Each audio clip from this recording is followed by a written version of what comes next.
Hello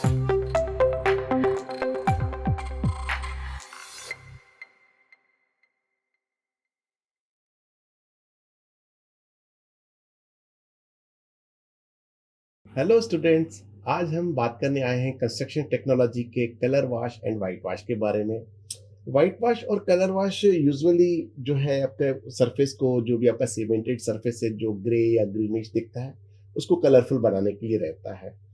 अब इसके दो पर्पस तो हैं मेनली। पहला पर्पस तो ये हाइजीनिक पर्पस है।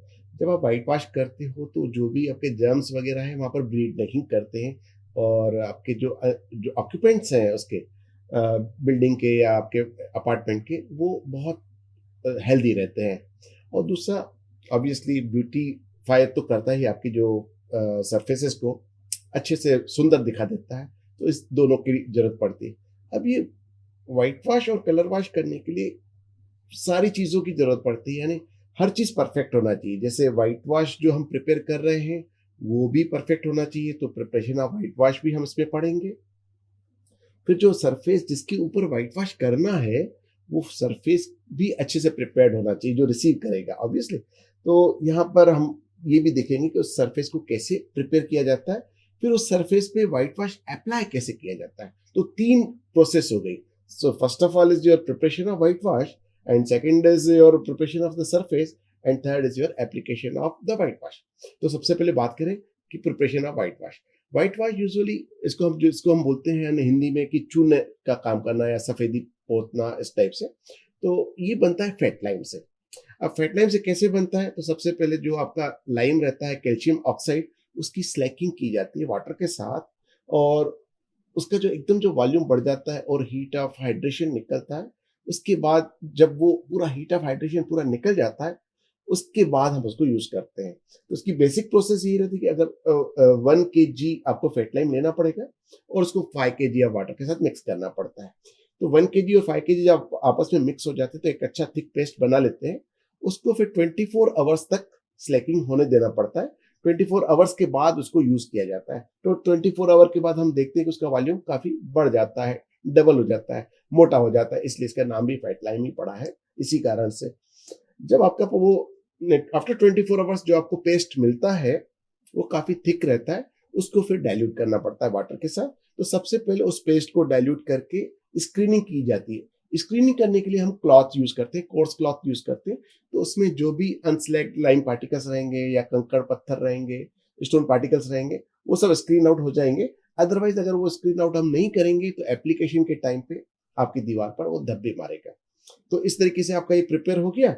अब प्रिपेयर होने के बाद उसको फिर आपका जो ये पोर्शन आया, इसको डाइल्यूट किया जाता है रिक्वायर्ड कंसिस्टेंसी के लिए, कि आपको जो कंसिस्टेंसी चाहिए, राइट। इसके बाद इसमें हर 10 किलो लाइम के लिए 1 किलो गम डालना पड़ता है। गम इसलिए डालना पड़ता है, अदरवाइज ये चूना जो है आपका पकड़ नहीं करता है दीवार के ऊपर, सरफेस के ऊपर चिपकता नहीं है। तो गम डालने से चिपकता है।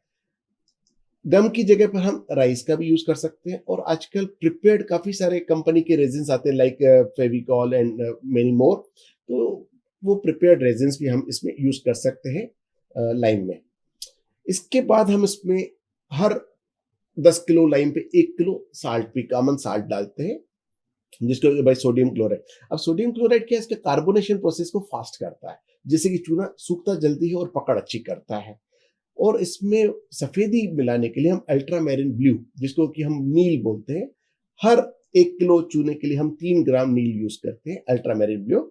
अब अगर हम अल्ट्रामैरिन ब्लू यूज नहीं करेंगे तो हमारा चूना जब हम अप्लाई करेंगे, तो अप्लाई करने में ऐसा लगेगा तो व्हाइट, लेकिन सूखने पर येलोइश टिंज देगा। और अगर इसमें अल्ट्रामैरिन ब्लू डाल के यूज करेंगे तो लगने में, अप्लाई करने के टाइम पे ऐसा लगेगा कि ब्लू लग रहा है, लेकिन सूखने के बाद वो एकदम व्हाइट दिखेगा। तो ये इस तरीके से आपका जो है पूरा व्हाइट वॉश आपका अच्छे से प्रिपेयर हो गया। अब बात करते हैं हमारा सरफेस को प्रिपेयर करने की। अब सरफेस को प्रिपेयर करने के लिए सबसे पहले सरफेस को धो दिया जाता है। तो धोने से वो सारा जो सरफेस का जो लूज पार्टिकल्स हैं या डस्ट पार्टिकल्स, वो सब के सब निकल जाते हैं। उसके बाद अलाउ इट टू ड्राई, फिर उसको अच्छे से सुखाया जाता है। जब ये अच्छे से सूख जाता है, सुखाने के बाद इस पे सबसे पहले एक कोट थिक इसका व्हाइट वॉश का किया जाता है। थिक व्हाइट वॉश का करने के बाद फिर 2 कोट उसी व्हाइट वॉश के और किए जाते हैं। ये लेकिन आगे की प्रोसेस आएगी। सबसे पहले इसको सरफेस को प्रिपेयर किया जाए। एक चीज़ का और ध्यान करना पड़ता है कि हमको सीलिंग का व्हाइट वॉश पहले करना चाहिए और जो वॉल्स का व्हाइट वॉश बाद में करना चाहिए, बिकॉज़ सीलिंग का जो भी गिरेगा माल, वॉल के ऊपर गिरेगा तो आपका व्हाइट वॉश में वो क्लियर हो जाएगा। लेकिन व्हाइट वॉश अगर हम वॉल पे पहले कर लेंगे और सीलिंग पे बाद में करेंगे तो बाद के जो धब्बे वो मिटाना बड़ा मुश्किल पड़ जाएगा। इसलिए ये एक चीज़ का ध्यान देना पड़ता है। सरफेस प्रिपरेशन में एक चीज़ का हमको और ध्यान देना पड़ता है कि हमको एक केमिकल आता है जिसको हम बोलते हैं अमोनियम कॉपर।